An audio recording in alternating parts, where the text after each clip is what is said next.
Olá, tudo bem? Que alegria estar aqui mais uma vez. Programa Cartório Passo a Passo começando comigo, Alcione Montani Tabelian, encantada com este ecossistema notarial. E você que está aí de casa vai ficar atento com as notícias que eu trago para você. Pois é, o Conselho Nacional de Justiça pacificou e agora todo o Brasil pode realizar divórcio, inventário, dissolução de união estável, mesmo com menores. É isso mesmo, vai facilitar muito a vida de milhares de pessoas. Além disso, o STJ fixou e agora é bem claro, bens localizados no exterior não entram no inventário do Brasil. E o concurso para cartórios aqui do estado de Mato Grosso, cadê? Né, doutora Alcione? Cadê esse concurso? Pois é, ele está suspenso ainda, mas você vai ver que ele teve andamento aqui no programa Cartório Passo a Passo. Além disso, eu vou trazer para você umas orientações de como é que funciona esse concurso, que é muito temido por muitas pessoas, mas você vai ver que é possível de passar. E para fechar com chave de ouro, aqui no Cartório Passo a Passo, eu trouxe o doutor Eduardo Calmon de Almeida César. Ele é juiz auxiliar da Corregedoria Geral aqui do estado de Mato Grosso e vai explicar como é que funciona o papel de fiscalização que a Corregedoria exerce nos cartórios extrajudiciais. Muita informação relevante, não é mesmo? Corre lá, pega papel e caneta que eu volto em 1 minuto.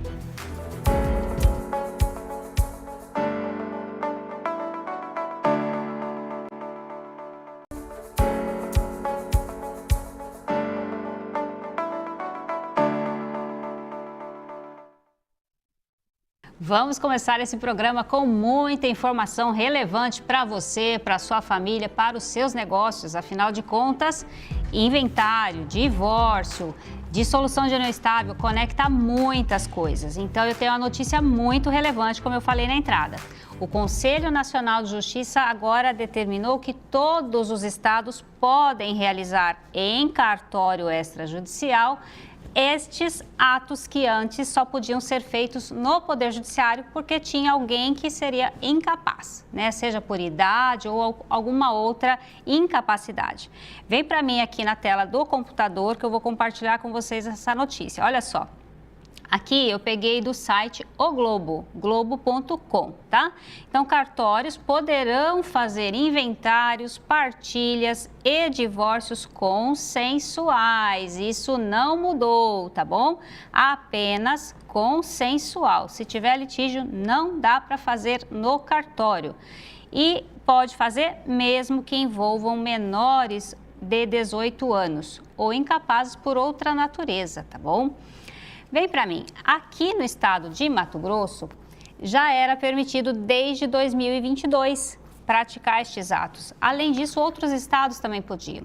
Mas agora, a notícia é que em todo o Brasil vai ser permitido. Então, nestes atos, quando tinha uma criança envolvida, por exemplo, tinha que ir obrigatoriamente para o Poder Judiciário para se fazer o inventário ou o divórcio, como eu disse, ou a dissolução da união estável. E a partir de agora, em qualquer estado que você tiver do Brasil, você vai poder usufruir desses serviços prestados pelos cartórios extrajudiciais. Então, é uma informação que vai impactar muita gente, muitas famílias. E a gente pode também perceber, como há em outros atos, que se você está na esfera judicial, normalmente dá para você pedir essa suspensão desse processo e migrar para o extrajudicial, né? E depois só comunica que finalizou. Então tem essa possibilidade, você pode verificar também com o seu advogado, com o seu estado, ver se é possível, né? Entre em contato com o cartório mais perto aí de você, ou com o tabelião, ou tabelião da sua confiança. Então aí uma notícia muito relevante que vai impactar muitas pessoas mesmo. Que mais? Olha, separei mais uma notícia aqui para vocês que é relevante também, principalmente para as pessoas que têm bens no exterior ou que quer de alguma forma deixar protegido ou separado da legislação brasileira. Então tá aqui, ó, site migalhas.com.br trouxe bens no exterior não entram em inventário feito no Brasil, fixa o STJ, tá bom? Então, trouxe aqui, terceira turma do STJ decidiu por unanimidade, ou seja, todos os membros aceitaram este entendimento aqui, tá? Então, que a Justiça brasileira não é competente para processar o inventário de um falecido residente no Brasil, mas com bens no exterior. Vem para mim, essa informação aqui é muito relevante. Inclusive, há pouco tempo, um brasileiro, salvo engano, Olavo de Carvalho, deixou um testamento em que deixava seus bens para um dos filhos apenas. No programa anterior, eu falei que isso não é possível seguindo a lei brasileira. Porém, se os bens estão no exterior e o testamento foi feito no exterior, vai seguir qual legislação? A do exterior. Então, é importante saber, principalmente para os advogados que vão orientar aos seus clientes, saber estas diferenças, essas peculiaridades. Então, agora está pacificado aqui pelo STJ. O que mais? Eu trouxe uma notícia para vocês sobre o concurso para cartórios aqui do estado de Mato Grosso. Ele ainda está suspenso, mas como eu disse, teve um andamento. Que andamento foi esse? É o seguinte, olha só, compartilha aqui minha tela, por favor. Este site é o do tjmt.jus.br, então é o Tribunal de Justiça de Mato Grosso. E essa notícia aqui é do dia 19 de agosto, que diz o seguinte: TJMT aprova a indicação para novos membros da comissão examinadora do concurso para serventias vagas. O que significa isso, doutora Alcione? É o seguinte, a comissão organizadora é formada por notários, né, ou também chamado de tabeliães, registradores, advogado indicado pela ordem, juiz, promotor. E este grupo, né, esta banca examinadora, ficarão responsáveis por acompanhar todo o processo, faz a arguição das provas orais, acompanha tudo, tá? E houve a troca, a substituição de alguns membros desta banca. Então, essa notícia aqui trouxe isso, né? Tem informação aqui das pessoas que foram substituídas, né? E os suplentes assumiram e vice-versa. Então, isso aqui é mais um sinal de que o concurso está em andamento e logo, logo, eu acredito que teremos um novo edital. Mas, como nós teremos um entrevistado, que é o doutor Eduardo Calmon, que é juiz auxiliar da Corregedoria, vamos perguntar a ele, né, como é que está o andamento desse concurso, será que ele tem alguma novidade para a gente? Se você se interessa por isso, fica comigo, eu volto já já, depois do intervalo.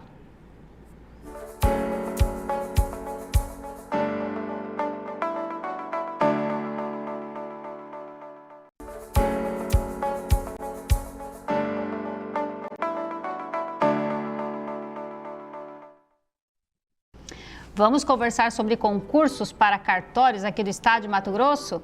Esse é um assunto que interessa muitas pessoas, os estudantes de direito têm curiosidade e muitos nem sabem ainda que é por concurso, se quiser ser dono de cartório. Essa é uma expressão utilizada ainda, vai falar dono de cartório. Mas, tecnicamente, nós somos delegatários. É isso mesmo, esse nome esquisito, somos delegatários. Quando passa no concurso, recebe a nomeação, então nós recebemos uma outorga de delegação pública, porque nós não somos funcionários públicos tecnicamente. Juridicamente, para fins criminais, principalmente, é igual funcionário público, tá? Parte mais pesada, vamos dizer, é equivalente a funcionário público, mas a gestão é diferente. Então, vamos conversar sobre o concurso para cartórios aqui do estado de Mato Grosso? Vamos lá. Trouxe aqui para vocês, olha aí, a equipe é maravilhosa, já botou na tela, parabéns. Deixa eu botar o meu ajudante aqui, meus óculos. Vamos lá, concurso para cartório de Mato Grosso. Gente, essa primeira tela aqui eu trouxe, ó, o status está suspenso ainda, mas vocês viram no bloco anterior que já teve um andamento, tá? Então não está totalmente parado o procedimento. Essas vagas atualmente já está com mais de 161 cartórios vagos. Teve uma divulgação há pouco tempo que estava em 165. Porém, este número pode mudar. Porque até a publicação do edital pode surgir mais cartórios vagos e então esse número pode ser maior. Escolaridade. O que precisa para prestar este concurso aqui de cartório? Você precisa ser pelo menos bacharel em direito. Por que eu estou falando pelo menos? Porque não necessita de OAB. Você precisa ter concluído o seu curso, estar com seu certificado registrado no MEC. Fácil, né? Simples, muito fácil. Não exige 3 anos de experiência, igual a magistratura, não tem estágio probatório, exatamente. Então, quem é da área jurídica está me entendendo. Tem uma exceção aqui, que ficou expressa aqui lá no ADCT, que é o Ato de Disposição Constitucional Transitório, que diz que aquele profissional que prestou 10 anos ou mais de serviço notarial e registral, ele também pode prestar este concurso. Então, mesmo ele não tendo uma formação acadêmica ou se tiver em outra área, este requisito fica suprido se ele consegue comprovar 10 anos ou mais de prática notarial e registral. Mas fique atento, não é em qualquer cargo, vamos dizer assim. Se você é auxiliar de cartório, não serve. O escriturário também não. Normalmente, se é escrevente autorizado, ou um tabelião substituto, ou um tabelião interino, que é aquele que o Tribunal de Justiça nomeia, é um cargo, tecnicamente chama ad nutum, é de nomeação por confiança e pode ser revogado a qualquer momento, tá? Então, tem essas duas possibilidades. Ou você vai ser bacharel em Direito ou 10 anos de prática jurídica, notarial e registral. E você pode prestar esse concurso. Tem 2 grupos disponíveis, sempre. Qualquer concurso, qualquer estado, tá? Para cartório, tem um grupo que é chamado de provimento e o grupo de remoção. O que é isso, Alcione? É o seguinte... Provimento é de ampla concorrência. Todos que preencherem esses requisitos aqui, mais alguns que eu vou colocar ali na frente, podem se inscrever e, sendo aprovado, serem nomeados para ocupar esse cargo. Agora, no critério de remoção, só quem já está em atividade. Então, por exemplo, eu estou em atividade há 3 anos e meio, então eu posso me inscrever, e são inscrições separadas, são 2, tem que pagar 2 vezes, essa parte é chata, pesado. E lembrando que o edital estava R$ 450 cada inscrição, então não é barato não. Mas é a regra e a gente tem que seguir, né? O edital faz lei entre as partes, então é muito importante ler o edital.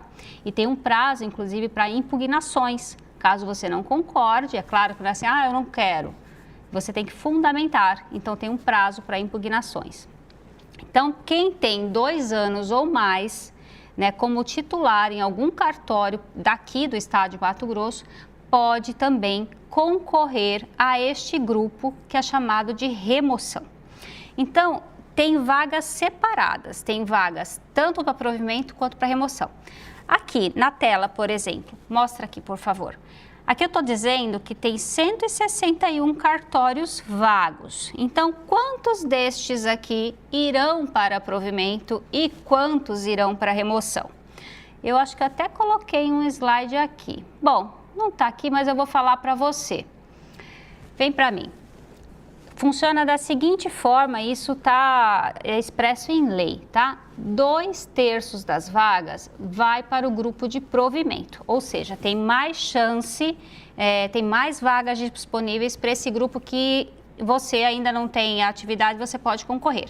E 1/3 é separado, exclusivo para quem já está em atividade.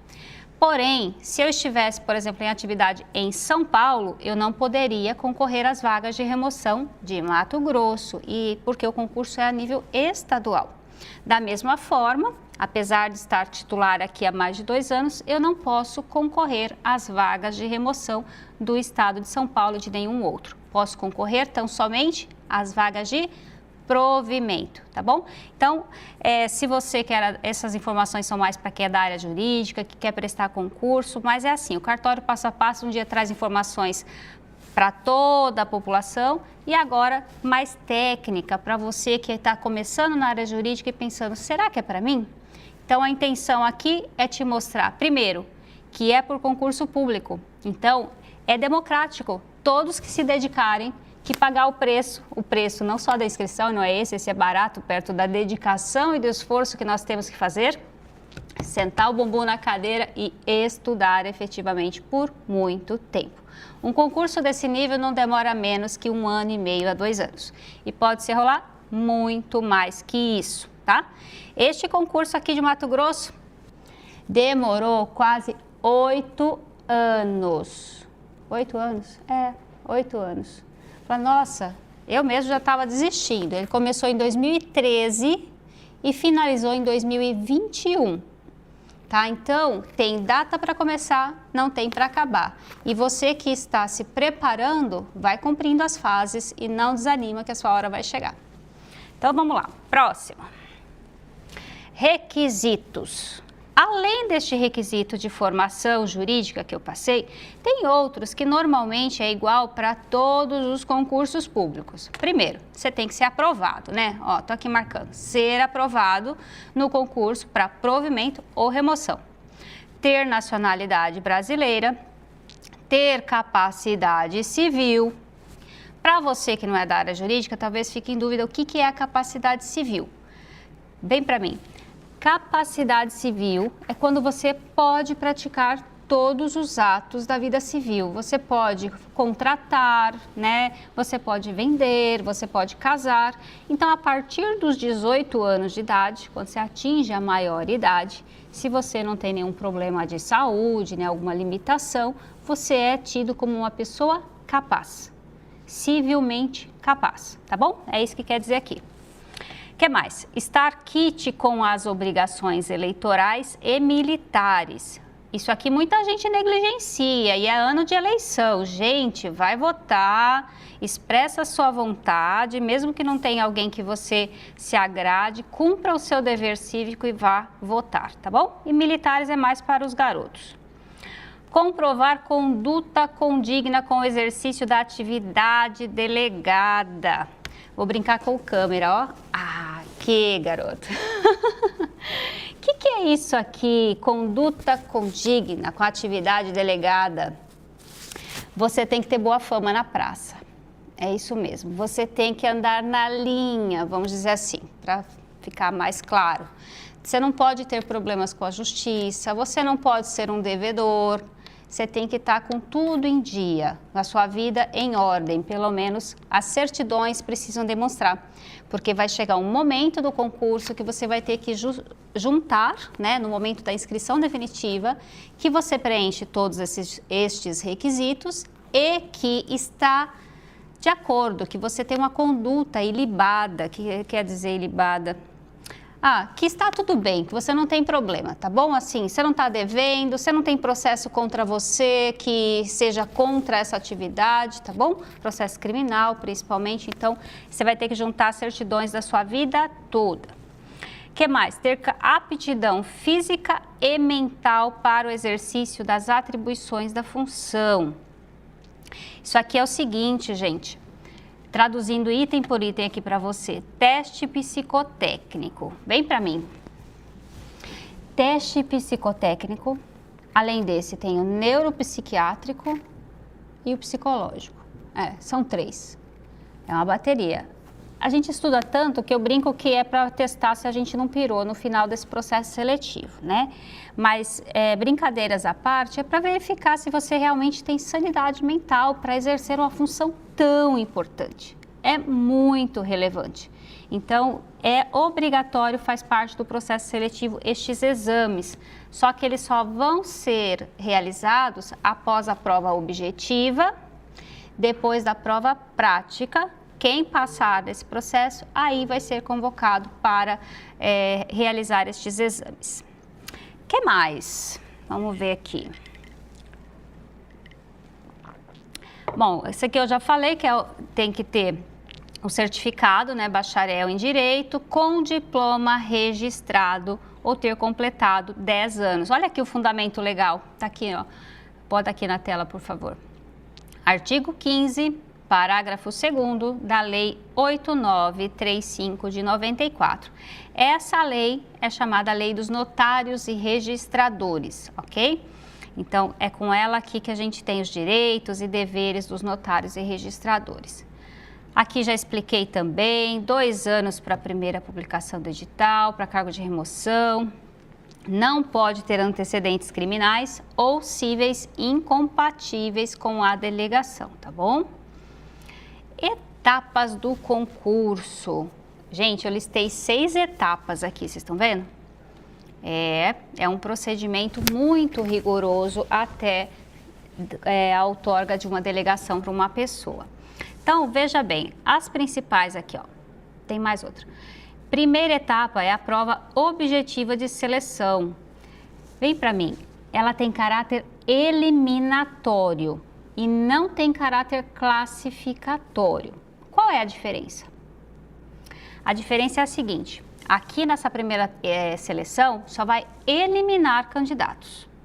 Não vai classificar, não tem uma ordem, quem passou em primeiro, quem passou em segundo, isso não vai fazer diferença no final, tá? Você tem que ficar dentro da nota de corte. E aí, foi para a segunda etapa? Ótimo, tá igual com todo mundo. Já na segunda etapa, tem processo eliminatório e classificatório. Aí já começa a contar o ranking, quem vai ficar em primeiro, segundo, terceiro, né? Só que tem gente que se pega tanto para a segunda fase que esquece que tem que passar na primeira antes. Primeiro se preocupa em passar na primeira fase. E são provas muito diferentes. A forma de avaliação é muito diferente. Então você tem que se preparar de uma maneira muito organizada e focada para as 2 etapas, tá? Vamos lá. Coloca aqui, por favor, para a gente ilustrar. Segunda etapa, prova escrita e prática. Essa prova aqui, gente, olha, a mão sai até bamba de tanto que a gente escreve. É isso mesmo, Giovana, você está me olhando? Gente, a gente escreve tanto, são 4, 5 horas de prova, assim, ó, ininterrupto, porque se bobear não dá tempo de acabar. Mas o que tem nessa prova? Ó, caráter eliminatório e classificatório, distinta para cada modalidade. Então, tem para ingresso e para remoção, tá? Esse ingresso aqui é o mesmo que provimento, tá? E eu coloquei mais para frente outro slide, mas já vou te adiantar aqui. Nessa prova prática vai ser cobrada uma dissertação, uma peça, que pode ser, o que é peça aqui, né? É uma escritura de inventário, uma compra e venda, uma escritura de doação. Aí você pergunta, doutora, mas eu vou ter que fazer uma escritura de inventário em uma prova? Vai. E manuscrita. É isso mesmo, não é fácil não, mas é possível. Tudo é treino, tá? Tudo é treino. Além disso, tem umas 3 ou 4 questões também, só para fechar com chave de ouro. Terceira etapa, vamos lá, inscrição definitiva. Deixa eu ver meu tempo. Oh, que beleza. Inscrição definitiva. O que é isso aqui? Olha, quando você realiza a sua inscrição, que você vai lá no site da organizadora, que aqui de Mato Grosso é o Sebrasp, né? Nós já sabemos, já foi selecionada, já começou. Você faz o seu cadastro junto à organizadora, paga o boleto e esta é a inscrição preambular. Quando você passa na primeira prova, passa na segunda prova, você tem que juntar os seus documentos comprovando que você preenche todos aqueles requisitos que eu mostrei antes. E aqui é chamado de inscrição definitiva. Se você deixar de juntar algum documento relevante, a sua inscrição pode ser indeferida. E você não deve negligenciar esta etapa, porque muita gente já foi eliminado, inclusive eu. Prestei um concurso na Bahia, vou compartilhar com vocês, para vocês exercerem a sabedoria e não errar o que eu errei. Deixei de juntar uma certidão da Justiça Militar Estadual e a minha inscrição foi indeferida. Faz parte, né? Aprendi, nunca mais incido nesse erro novamente. Eu espero que você já aprenda com o meu erro e não erre também. Confira todos os documentos. O que mais? Cansei dessa câmera aqui. Vamos ver se o pessoal está acordado? Tá acordado. Muito bem. Quarta etapa. Vamos lá. Vamos ensinar esse pessoal. Quero muitos colegas novos. 160 cartórios vagos. Tem que vir muitos colegas novos, né? Para ser tabelião, registrador, modernizar todo esse ecossistema cartorial. Quarta etapa. Bota aqui na tela, por favor. Estou me sentindo já aqui. Olha só. composta das seguintes fases. É aqui, ó, exame psicotécnico e análise da vida pregressa. Esse psicotécnico, às vezes a gente não sabe nem o que esperar, né? O primeiro concurso que eu fiz, eu falei, gente, o que será que é isso? Mas é isso aqui que eu estou te trazendo, o laudo neurológico, psiquiátrico, que é de caráter descritivo e de presença obrigatória, tá? É de responsabilidade da Sebrasp. Aqui em Mato Grosso, foi indicado profissionais, né, os médicos que foram escolhidos pela organizadora, isso no concurso que eu fiz. E aí nós tínhamos que ir nestes médicos obrigatoriamente e ele fazia a consulta, fazia essa avaliação, emitia o laudo no formato que a organizadora exigia, então nós apresentamos no momento da inscrição definitiva.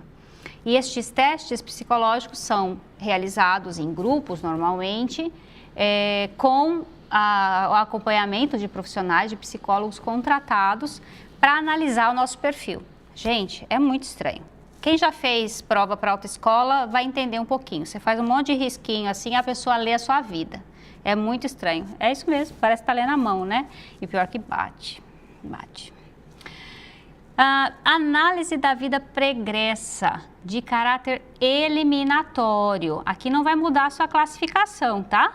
Você não vai, se você está em 10º lugar, você não vai para 11º, nem vai cair para 9º, nada disso. Vai ser apenas eliminado sumariamente. O que é isso? Quietinho, tá? E que aqui você tem que juntar as certidões negativas, o seu currículo, toda a sua documentação, desde que você completou 18 anos de idade. Se você mudou muito, você vai gastar mais com certidões. Por quê? Você vai ter que juntar certidões negativas, ou talvez em alguma situação aceite a positiva com efeito negativo, de todos os locais que você morou desde os seus 18 anos. Não esqueça nada, porque senão você corre o risco da sua inscrição ser indeferida, tá? Quinta etapa, prova oral. Essa é muito temida. Gente, a gente gela, a mão treme, a boca seca, é um desespero. Mas faz parte, tem que ir lá, você tem que mostrar o seu conhecimento. Cada estado faz essa prova oral de uma forma. Eu vou compartilhar com vocês a experiência que eu tive.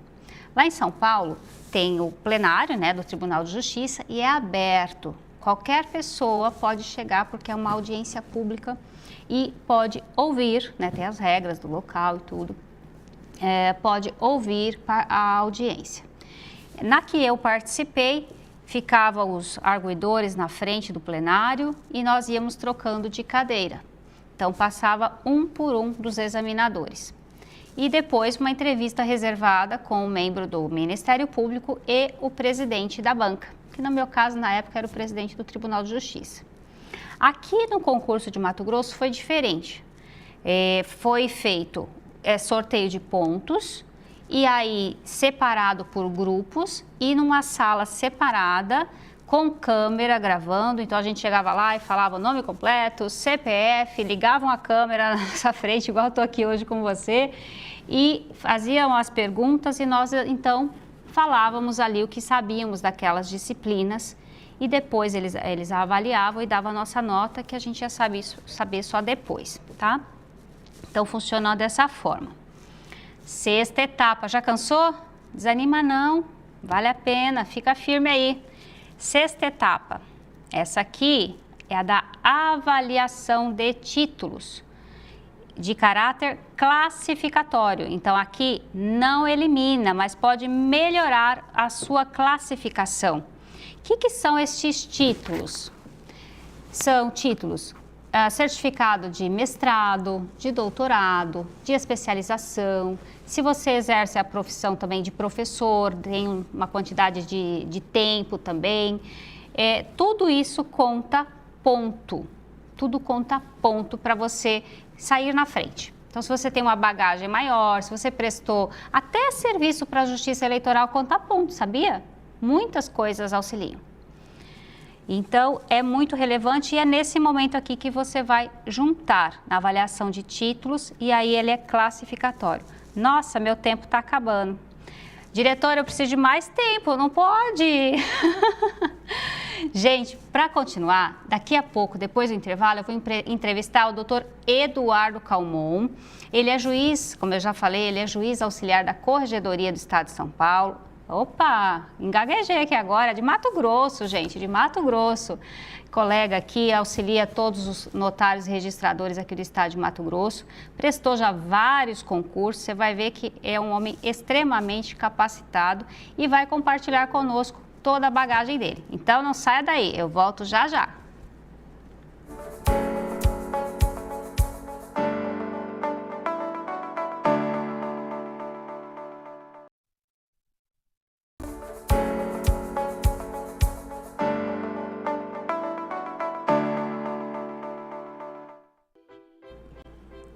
Olá, voltamos e agora nosso momento de entrevista. Nosso convidado especial é o Dr. Eduardo Calmon, juiz auxiliar da Corregedoria Geral aqui do estado de Mato Grosso.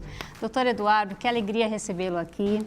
Muito obrigada por ter aceitado o nosso convite de participar do programa Cartório Passo a Passo, que tem a intenção de levar informações para a população, de orientar como é que funcionam os cartórios extrajudiciais.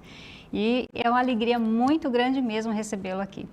Para mim é uma satisfação imensa, Alcione, estar no programa dessa qualidade, com o objetivo realmente de prestar um serviço que possa atender os anseios da sociedade. Eu me coloco sempre à disposição para auxiliar, poder contribuir, para passar essas informações tão importantes para que a sociedade mato-grossense possa realmente conhecer o que significa um cartório extrajudicial e o tamanho da proporcionalidade que pode proporcionar o cartório extrajudicial na vida do cidadão brasileiro. Muito bom.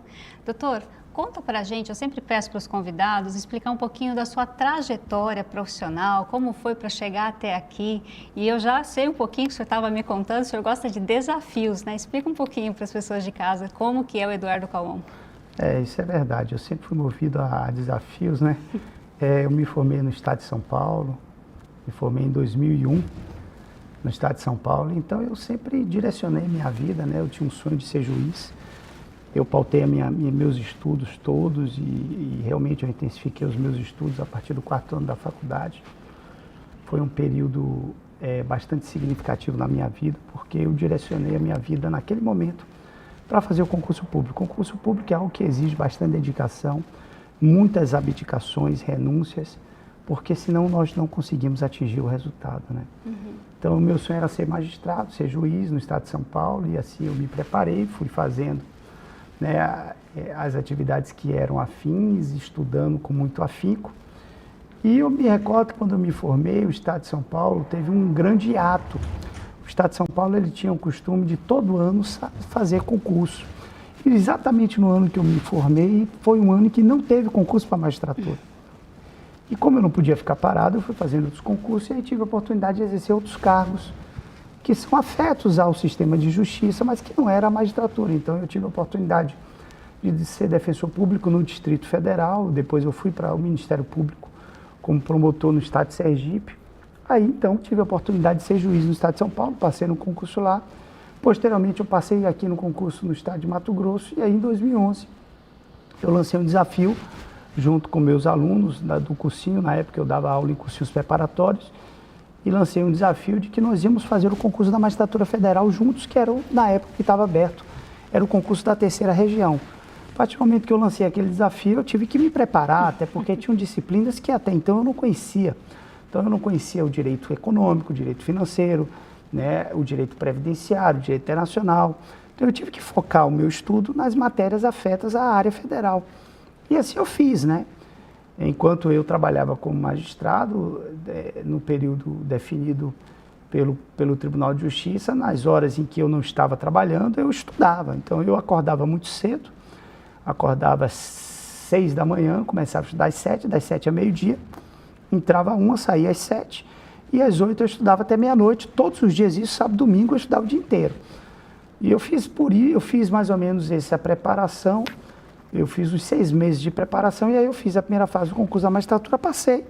Fui para a segunda fase, passei. Terceira fase, sentença, passei. Fui para oral, passei. E pronto, aí eu tive problema, né? Assumi ou não assumi a magistratura federal em São Paulo. E aí eu optei em continuar com a magistratura do estado de Mato Grosso.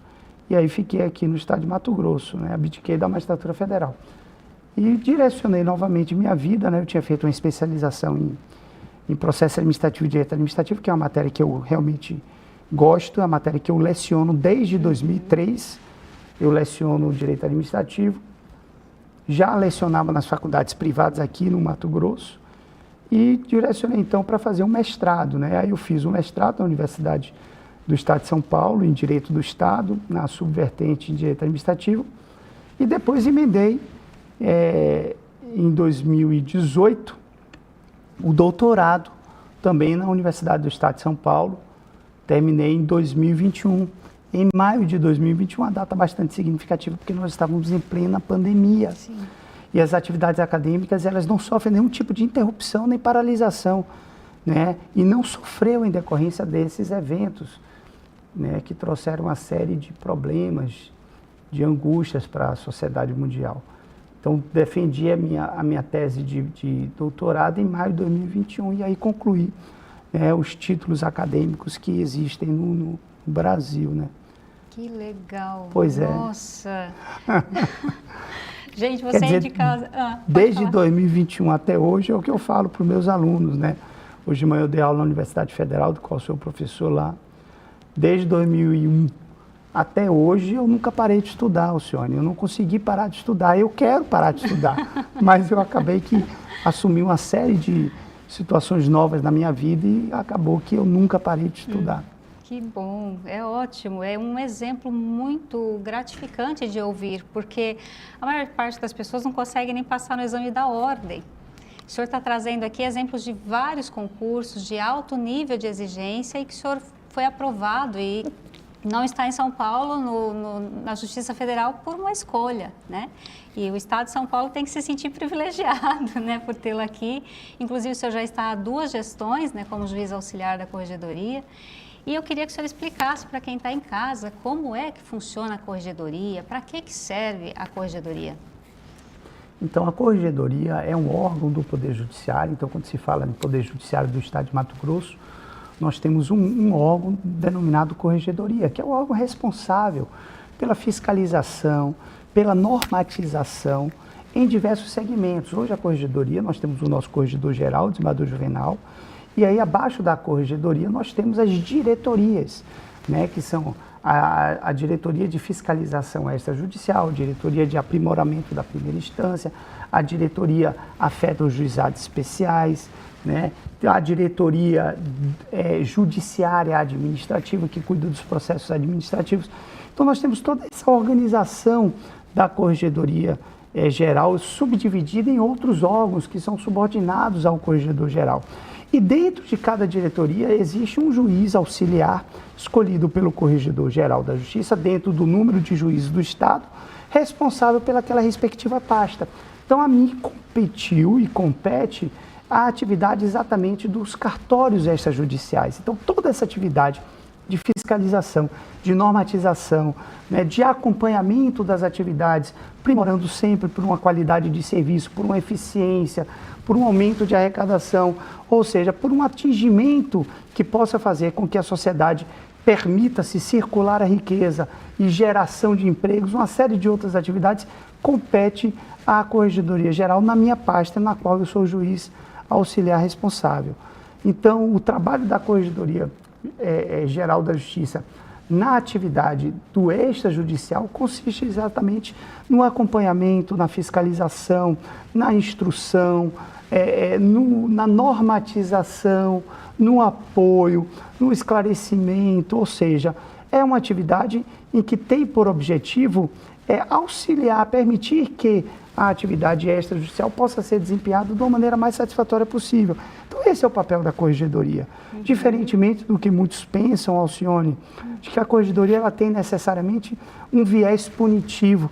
Não é, absolutamente não. O viés da Corregedoria não é necessariamente punitivo. A possibilidade de aplicação de sanções é uma das prerrogativas que decorrem do poder hierárquico, que decorre do poder disciplinar da corregedoria. Mas não é o único viés, pelo contrário. Não é? O viés é coordenar, controlar, corrigir, corrigir. Ou seja, esse é o viés da corregedoria, auxiliar as pessoas para que as atividades possam ser desempenhadas da maneira mais satisfatória possível ao seu destinatário, que é o cidadão brasileiro.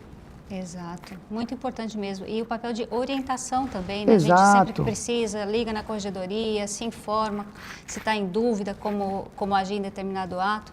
Eu mesmo já me socorri várias vezes, né? Fui bem orientada. Nós temos atualmente por volta de 257 cartórios no estado de Mato Grosso. Como é para o senhor, para a equipe que trabalha junto, né, nessa pasta, para tomar conta de fiscalizar, né, de orientar todos estes cartórios desse estado que tem uma geografia, né, tão ampla.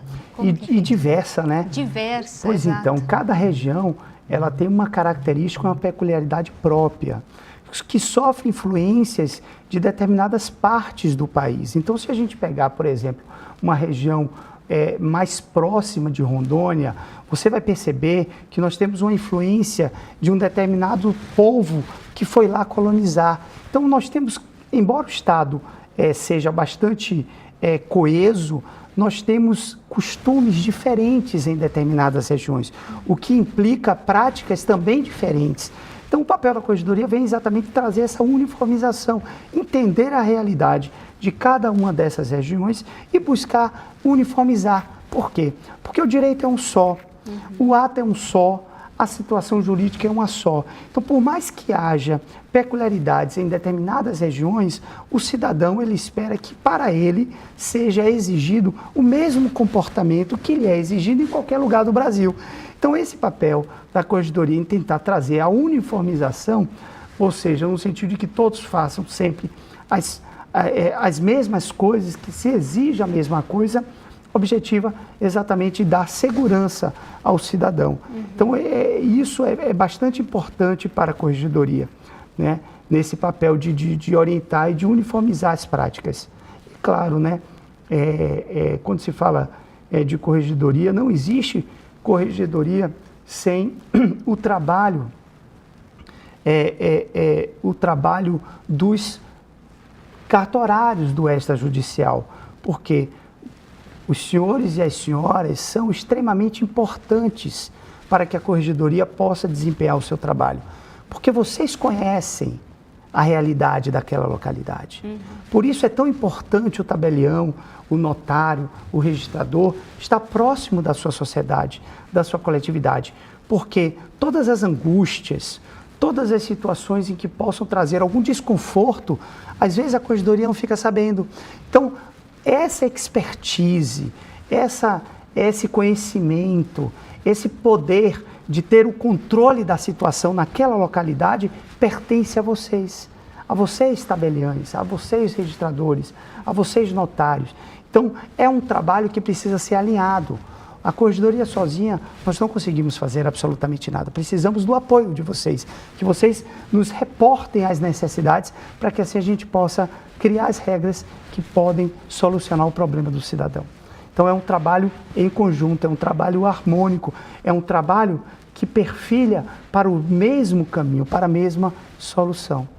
Muito bom mesmo. Eu acho que isso deve ser uma surpresa para quem está em casa, ouvir um corregedor, um juiz auxiliar da corregedoria com estas palavras, né? Porque, como o senhor disse, as pessoas realmente têm essa visão de que é só punitivo. Olha, deixa eu ver aqui, vou punir. Tem punições também, porque tem situações em que a pessoa é orientada e acaba ainda assim incidindo nos erros, né? Então, o senhor pode compartilhar com quem está em casa, já teve alguma situação, ou assim, só citar quais são as penas que a corregedoria costuma aplicar?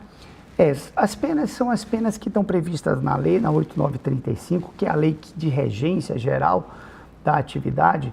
Então, a gente aplica as penalidades que lá estão previstas. Então, por exemplo, se uma infração é cometida de maneira leve, uma infração que realmente não trouxe severos prejuízos para a coletividade, é uma advertência, né? E essa penalidade ela vai graduando, né? Uma advertência, uma suspensão, né? Uma perda de delegação. Então, existe uma graduação de acordo com a natureza do fato praticado. E é bom que deixe bem claro aqui a todos e a todas que estão assistindo esse programa, que tem um fim social realmente imensurável, é dizer que as penalidades que são aplicadas são absolutamente ínfimas diante da quantidade de pessoas que nós temos. O que é que significa dizer? Que 99% das atividades prestadas pelos cartorários do extrajudicial são atividades corretas, são por pessoas comprometidas, pessoas realmente que querem fazer a diferença na vida do cidadão. Agora, claro, há situações em que a Corregedoria instaura o processo administrativo e aplica penalidade, sim, mas não é da atividade, são de pessoas. E pessoas, nós temos pessoas que cometem ilegalidades em todo e qualquer lugar. Sim. Então não é uma coisa do cartório, não é uma coisa específica de uma atividade. Isso é da humanidade. Então nós vamos encontrar pessoas que cometem ilegalidades em qualquer área. É isso mesmo.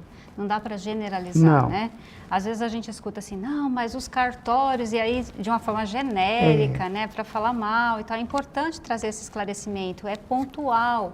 E também com a nova visão, que muitos ainda nem sabem, que é através de concurso, né, que a pessoa entra nesse ambiente, nessa esfera extrajudicial, e que aqui a gente está desmistificando isso, né, quebrando esses paradigmas. Fala assim, aí chega lá, você herdou do seu pai? Né? Não, é concurso. E o fato de ser concursado já traz essa visão empreendedora, né, que quer melhorar, que quer atender melhor, quer cativar o cliente. Eu vejo isso nos colegas, que preparam um ambiente mais agradável para receber o cliente ali, que ele se sinta confortável, não apenas para atender a legislação, mas por ter essa satisfação realmente na prestação de serviço adequado. Então, é muito gratificante ouvir dessa forma também e bom esclarecer que as pessoas, a população como um todo, precisa começar a identificar, olha, eu tive um problema pontual neste cartório com determinada pessoa e que a Corregedoria também está à disposição para o eventual denúncia, reclamação ou elogio, né? Pessoal, gente, vocês podem fazer elogio também, né? Como é que funciona? Vocês recebem algumas comunicações dessa natureza? A gente recebe. Hoje o Tribunal de Justiça tem a ouvidoria, que é o órgão responsável pela absorção de toda a insatisfação, as reclamações, os elogios, porque não é só insatisfação, né? Eu posso citar aqui um caso meu, né?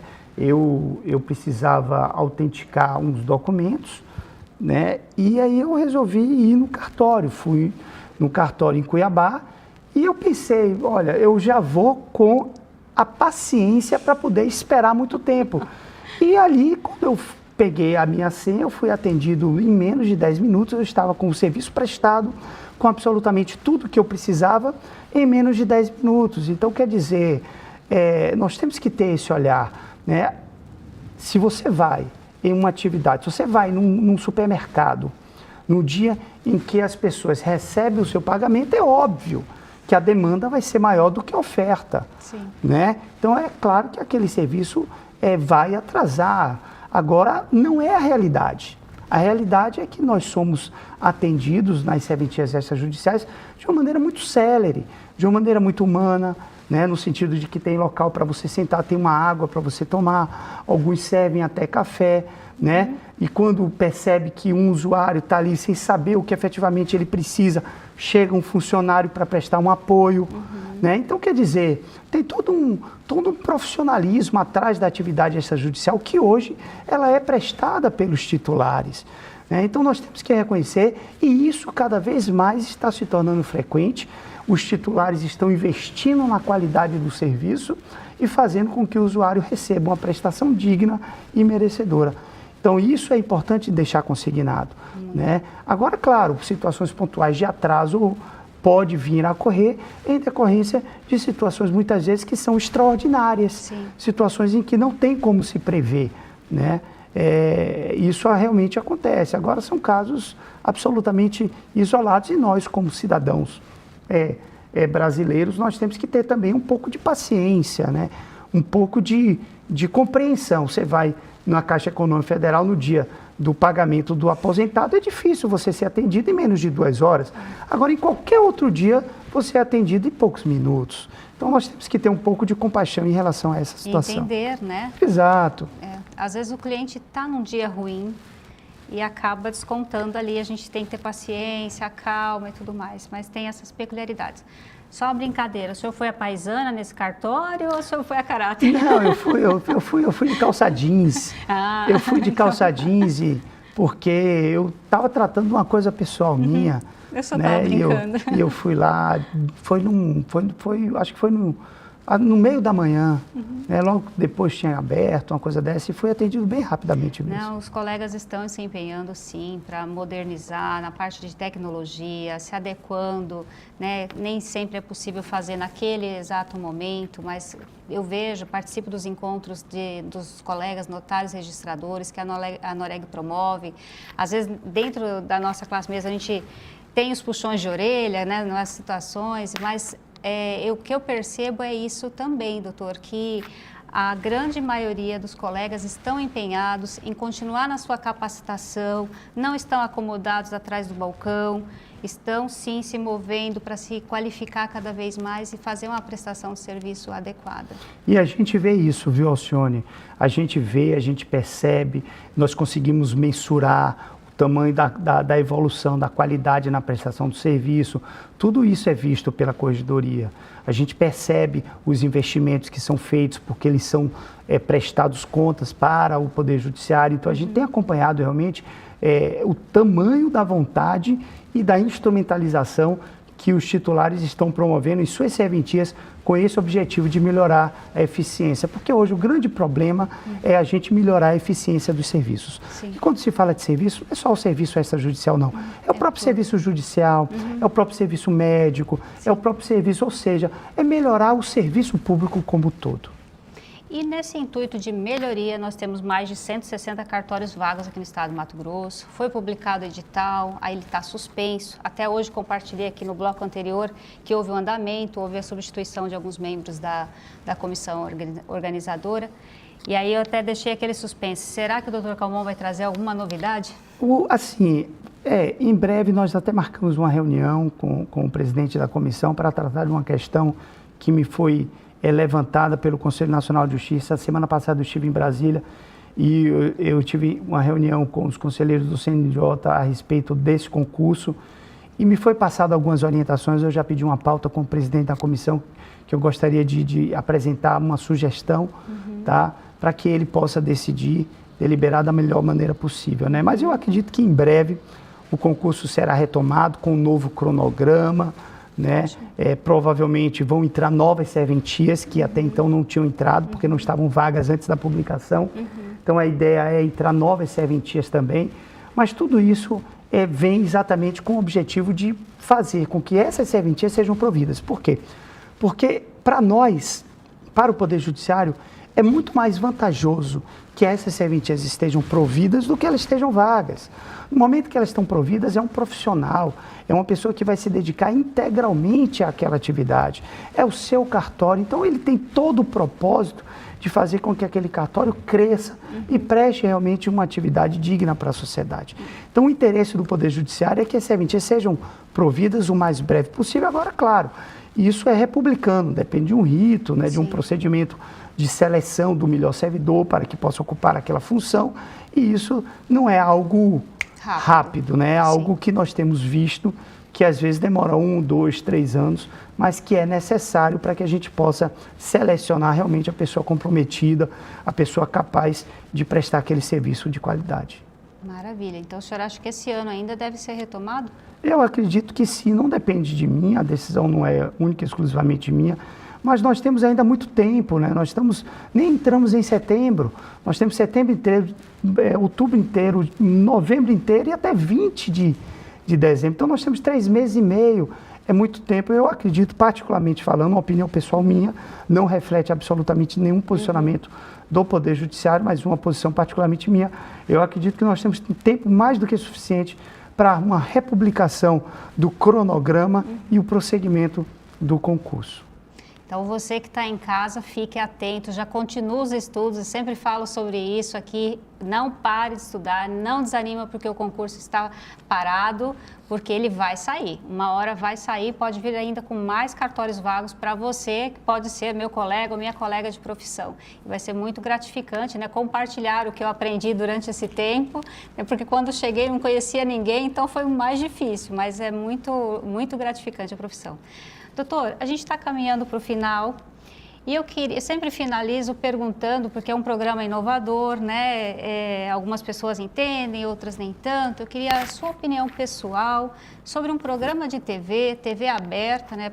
Também é divulgado no Instagram, no YouTube, mas TV aberta, falando sobre os cartórios extrajudiciais, a função dele, levando essas informações que eu considero de utilidade pública para a população. Qual é a opinião do senhor sobre isso? Eu acho importante, né? Eu acho que tudo que nós pudermos fazer para esclarecer a população, né? Claro, com o devido respeito às limitações que cada função tem, mas o que se puder fazer para permitir com que a população possa ter acesso a esse conhecimento, a essas informações que são importantes para a prestação de serviços inerentes à própria cidadania, são válidas. E o programa Alcione que você desempenha é um programa de altíssimo nível, um programa em que traz esclarecimentos importantes à população, é um programa de natureza informativa.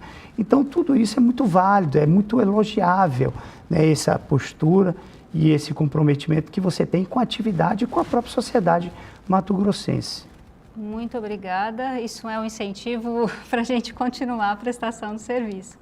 Doutor, o nosso tempo está encerrando. Como eu disse no início, foi uma alegria muito grande recebê-lo aqui e eu espero que o senhor aceite o nosso convite para voltar outras vezes, para a gente falar de outros temas, eventualmente, que for da pauta do dia ou quando o concurso for publicado, o edital. Eu fiquei muito feliz mesmo de recebê-lo aqui. Para mim é uma satisfação. Muito obrigado. O senhor quer fazer suas considerações finais? Quer falar? Eu quero agradecer o convite para a gente, integrante do Poder Judiciário. Tudo que puder vir com esse objetivo de esclarecer, de auxiliar a população, é a nossa missão. Nós somos agentes do Estado, o nosso objetivo é prestar o serviço público para a sociedade de uma forma mais transparente, né? Uma forma em que a população possa realmente se sentir satisfeita. E eu fico à disposição sempre quando precisar da corregedoria, precisar de que eu venha falar sobre algum tema, eu me coloco à disposição, tá, Alcione? Eu fico sempre muito confortável com programas dessa natureza. Que bom, muito obrigada mesmo. Gente, que delícia essa conversa, muito esclarecedora. Eu espero que vocês tenham gostado, que tenha sido útil. Para mim foi uma alegria muito grande, uma satisfação e uma honra realmente recebê-lo aqui, assim como foi com o doutor Juvenal, doutora Velenice e tantas outras autoridades que já passaram por aqui. Olha só, já passaram por aqui. Então, por hoje é só, pessoal. Até semana que vem. Um beijo. Tchau, tchau.